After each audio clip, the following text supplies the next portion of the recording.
In this episode, we'll open a session to access the POS and start making sales. From the main menu under Point of Sale, click on Sessions. As you can see, we don't have any active sessions yet. Click on Open Session. To open a new POS session, start by selecting the register you want to use from the drop-down. Next, enter the opening cash amount. This is how much physical cash is in the drawer when you start your shift. It defaults to 0. The notes field is optional. Use it to log anything relevant like the cashier's name or shift details. Once you click Open Session, the register is ready to process sales. On the left side, you'll see product categories. You can click on them to filter products by category. Use the search bar to quickly find specific products. On the right side, you'll find the shopping cart.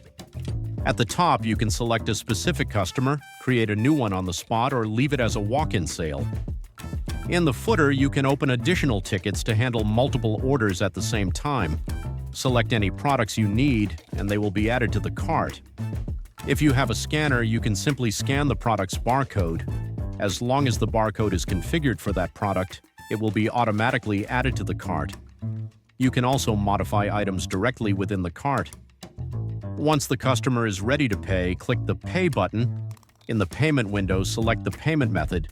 If it's cash, enter the amount received and complete the payment. After processing the payment, you can print receipts and even a packing slip if the customer needs to pick up the items from a warehouse or store location. To close your session after a long shift, go to the top and click the Close button. This will open a window where you can review your sales and enter the closing details.